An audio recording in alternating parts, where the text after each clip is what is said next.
Lan kula suwun nggih penting ngaji nggih. Lan kula suwun. Kula matur nuwun sanget nggih ulama-ulama sing kersa ngarang. Ya setahu saya ulama modern sing kersa ngarang kata kados Said Muhammad Habib Zain. Pentingnya banyak karangan itu tadi, ilmu itu tidak terputus. Bagaimanapun orang-orang dulu kadang karangannya itu kita sekarang baca itu bahasanya sudah ketinggalan zaman. Kita tetap gampang baca yang karangan orang. Apalagi kalau bab haji. Saya itu sering baca anak, baca kitab-kitab dulu. Tetap nggak paham sekarang bab haji sekarang. Saya paham itu karena karangan orang-orang sekarang. Satu karangannya Habib Salim Asyatiri tentang haji. Karena sekarang to the point, misalnya bagaimana hukumnya mikot dari motor jadid, dari airport Jeddah. Kalau dulu kan jadi kontroversi, karena nggak jelas motor Jeddah itu mah. Lagi ngaji kitab saiki carane sa'i wis ra iso ngaji, carane tawaf. Sama delok dengan kitab Muin, dan kitab-kitab syarah hadis. Carane sa'i iku ya kowe munggah sofa sithik. Bariku medun fi batnil wadi, medun ning lembah terus munggah neh ning mar. Saiki ra ono batnil wadi, rata kabeh. Ape kok keruki.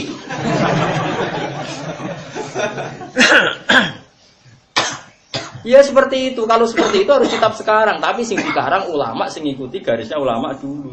Yang dirubahnya kaifiyah bahasanya.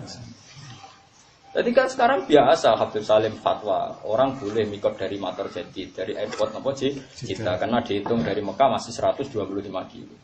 Meskipun sampai sekarang ada saja KPIH yang mengatakan tidak harus dari pesawat pas di atas yalam. Kalau ini bolak-balik ke Mekah, langsung ekstrim tentang pesawat gimana sih? Wes diumumno. Sekarang tepat di atas yalam 15 menit lagi pesawat ubah kabeh nganggo. Nah, kula ya semua. Aku ngalim kitab agak diam bar kon salin dhuwur pesawat. Seneng.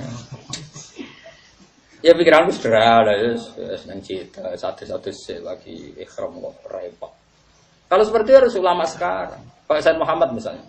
Itu kalau nerangkan detail sekali, orang haid itu tidak boleh tawaf. Karena syaratnya tawaf itu harus suci. Atau tawaf bimanzilatis sholat. Said Muhammad ngendikan. Karena beliau tahu sekarang, kalau rata-rata perempuan sekarang kalau mau haji itu pil untuk menghambat apa? Haid. Dan itu dibawahi beberapa, bisa kalau nanti tanya perempuan, ya pernah tanya dokter kandungan. Ini bedanya ulama biar. Memang saya tanya, perempuan kota yang haji dan dokter kandungan, itu dibawahi sampai 10. Karena dihitung kekuatannya sekian hari, terus itu kan Said Muhammad terang-terangan ngendikan. Yang penting asal gak haid sah. Satu, dak haid itu satu karena dia memang pas dak haid. Dua, karena ingkitaul haid bidawa. Beliau menjelaskan ingkitaul haid. Terus beliau memberi komentar, ingkitaul haid bidawa pun hukumnya boleh. Ya coba, andai kan kamu cari kitab itu di kitab-kitab dulu kan ya. Tapi di kitab Said Muhammad terangan, ingkitaul haid imma karena jibillah, karena memang wayai leren, imma bidawa. Nah terus beliau punya saran, paling punya saran. Jangan sampai dawak sing yaqtaul habla yang sampai membunuh hamil macam-macam. Itu kan tidak masalah kita baca, ada yang tanggung jawab, dia alim, beliau alim, butuhnya Nabi kan sudah kita iktimat. Daripada kowe terjun bebas, terus sidik-sidik sunah Rasul zaman Nabi tidak ada orang minum obat. Ya, wayah tua susah itu pas wayah kata dagelan. Aneh-aneh. Malah ini moco kitab sekarang harus dibaca. Makanya saya itu punya kitab per 100 tahun. Mulai kitab Qiraah, kitab Fiqh sampai kitab tafsir. Saya itu punya kitab tafsir konsensusnya Al-Azhar. Mungkin di antara ulama muda yang punya yang nggak pernah di Mesir itu saya. Kalau Gus Zofir punya karena beliau pernah di Mesir. Tapi saya punya. Karena itu tadi di Jogja itu ada komunitas tafsir itu tuker-tukeran kitab. Di antaranya Rektor Al-Azhar ketika rawuh di Indonesia itu menghadiahkan kitab itu ke mufasir-mufasir Indonesia. Ini Al-Muntakhab. Itu tafsir yang konsensus ulama Al-Azhar. Jadi yang ngarang tidak satu tapi lajnah apa? Al-Azhar. Dan kita baca itu supaya kita tahu ketika ngomentari ayat-ayat kekinian. Karena kalau kamu baca kitab-kitab dulu terus kadang memang nggak bisa baca yang sekarang. Gitu, misalnya ilmu falak. Tetap sak pinter-pinter wong dhisik pinter wong saiki karena ilmune wong akeh didadekno sitok. Nek tepakno teke bener kan menyerap yang dulu dan sekarang. Dene sing goblok ora kena dikiasno. Lho iya. Durusul falakiyah dulu sawalis rawabi ada ditulis, sekarang 0, ditulis. Akhirnya hasilnya lebih napa? Detail.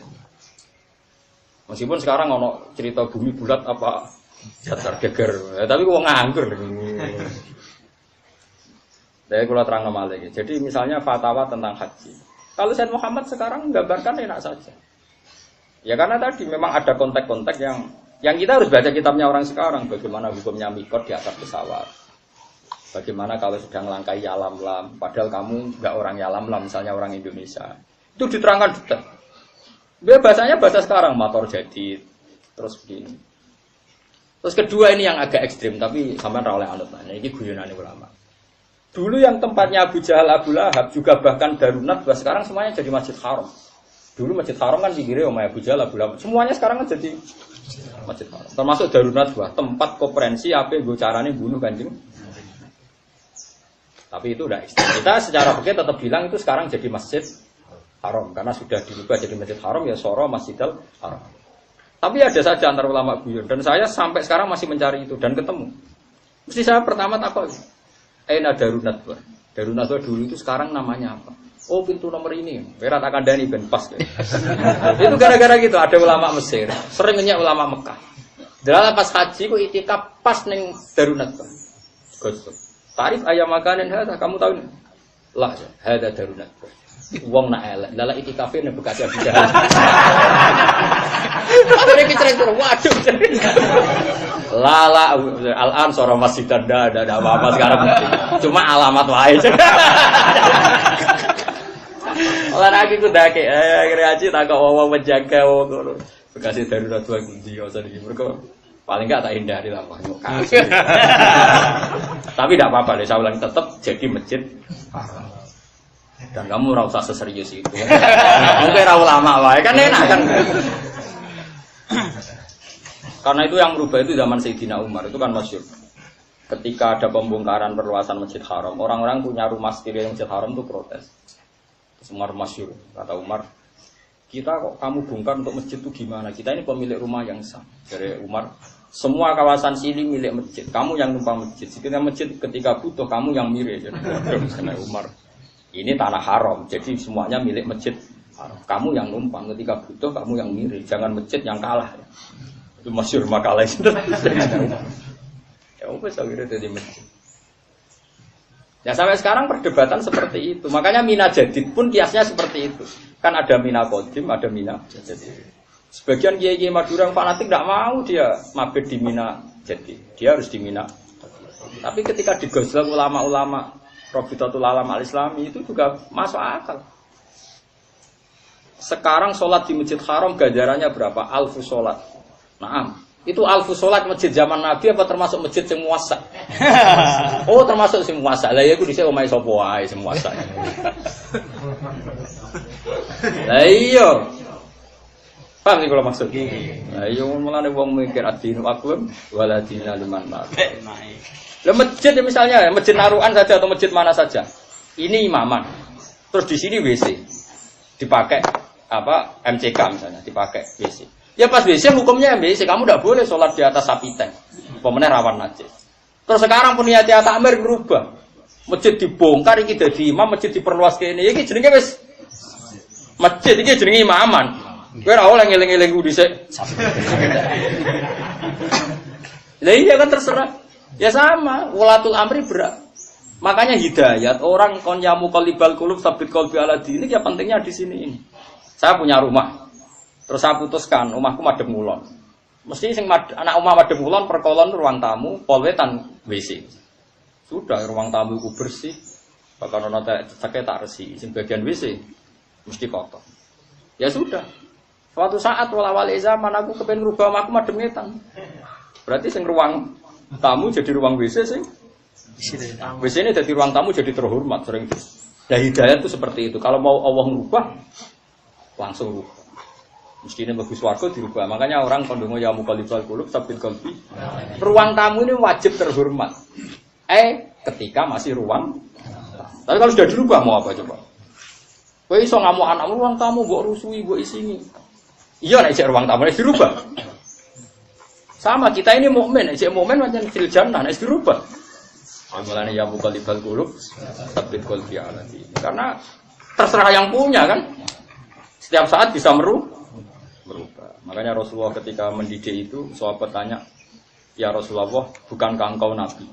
Dan kau pasti sentosa dari itu. Kenapa masih dungo ya muqallibal qulub sabit qalbi alati? Terus Nabi ngajarkan, kamu harus tetap doa seperti itu. Kamu tidak tahu apa yang akan terjadi. Jika guru-guru kita semuanya dengar apa ya muqallibal qulub sabit qalbi ala dia. Jadi makanya ngaji itu penting karena ada logikanya tadi. Kowe ra iso ngenyek omahe Abu Jahal. Oh, tanah terlaknat karena dipakai Abu Jahal. Wala-wali zaman dulu. Ya sing rokok. Makanya tak cara kula bener Sayyidina Umar. Jadi kalau sudah dijadikan masjid, asa yang jadikan waliul amri maka soro masjidan. Makanya Imam Bukhari itu hebat. Ketika beliau Imam Bukhari itu pakai hadis gini, man bana masjidan bana wallahu baitan fil jannah. Itu kan zaman Sayyidina Utsman itu masjidnya Rasulullah mau diperluas. Sahabat banyak yang protes. Kenapa tidak ditetapkan ala ahdi Rasulillah? Tapi kata Sayyidina Utsman sekarang sudah tidak cukup. Terus kata Nabi man bana masjidan bana wallahu baitan fil jannah. Ternyata perluasan pun dihitung masjid. Maka kata Syarih-Syarihul Bukhari, perluasan di luar masjid zaman Nabi pun dianggap masjid. Buktinya Sayyidina Utsman sing alim, sing sahabatnya Nabi nganggap itu juga. Nah kalau begitu logikanya Mina Qadim sama Mina Jadid, jika Arab Saudi bilang itu Mina, ya kita ikut bilang Mina, karena diputuskan oleh pemerintahan yang sah. Paham itu maksudnya? Meskipun nak ono wong ikhtiyar, nggih ada Kiai Mansur, waji bengi do mlaku. Ben iki golek Mina sing asli Gus. Ya ono sih. Dijak brosot-brosot. Aku wong alim ora anut wong ngono ya sake anut yo kok piye. Yo. Kulo niku kaji wis tak nggo pengalaman tok, dadi kulo niku dijak ala wong alim yo bolak-balik, dijak ala wong bodho yo. Nak yayin kulo nyekseni jog sepuru sering kadang mboten mabit. Jare alai alasane sing aran taket wali. Darani mabit ning Mina iku sunat. Kabeh sarah nyalahno. Tak angen-angen kok penting. Saiki wong tuwa nginep ning kono ya repot tenan. Dewe bangun. Sing nom yo nginep ra apa-apa, nek sing tuwa wis ra apa-apa. Jadi kula niku kaji mulai ketemu wong alim macam-macam masyaallah. Syukur. Dan kula nyen peneliti ilmu itu kula kaji betul kitab. Kula betul kitab Al-Hajj Fadhil wa Ahkam karangane Sayyid Muhammad. Terus betul kitab kaji karangane Rabitatul Alam Al-Islami. Nggih betul prosedur haji versi pemerintahan Wahabi. Dan tiga-tiganya tak baca. Mane kula kaji model piye saged kula mergo tak kok. Nama kita sinau nih, ora paham takok pegawai Rabitatul Alam Al-Islami. Kan seneng ketemu antar wong alim. Nah, ketemu sampean men bahwa ora rujuke ra bahwa. Ruwet malah napa? Jadi kalau haji sekarang kamu harus baca kitab karangannya orang sekarang. Kalau ndak bisa karena tadi bayangan tawaf, bayangan sa'i tadi kalau di Mu'in ya kamu naik ke sofa sedikit terus turun ke Batnil Wadi. Jadi saya manjat di dua gunung itu diantaranya cekungan lembah kan. Ini Safa ini Marwah pasti cekungan. Makanya gambarnya nak tegene sarah hadis sumatan habit kamu tuh sekarang turun piye wis rata. Safane digenti lilin. Nggih Mansur napa? Ya gunung lilin boten gunung Safa niku jan lilin kok India. Jadi sing dicukili jare barokah ku lilin nanti. Mane menceling. Wong kula sering nak jam 2 dalu teng mriku wong Iran-Iran. Wong India ada nyukili. Kula kan seneng kenalan mbek pegawai Arab Saudi. Cara omongan ini Pak Ba iku lilin ku India yang dicukili. Dadi ora tanah napa? Sofa. Ora tanah. Gara-gara aman dicukili suwe-suwe wis diblonyo mbek lilin. Nah itu kita harus baca kitab karangannya sekarang. Makanya saya kalau ditanya ibu-ibu di kota Pak Bar, saya ini mau umroh, apa boleh saya pakai pil supaya tidak head pas tawaf? Ya kita jawab boleh. Saat Sayyid Muhammad saya jawab boleh. Mau nambah takbiri. Fala yuhayyiruna khalqallah, ini merubah fitrah wanita. Cangkeman orang. Aneh-aneh. Ini biasa enak orang mustahid ya anut mustahid. Aneh-aneh. Mun kula terusno iki. Mun ngatur kula. Mengkono mau ya rujuke ya sumat takodu iku. Mengkono ning ngalap sapa mengkono sing itakodu, ora mengkono sing ora itakodu.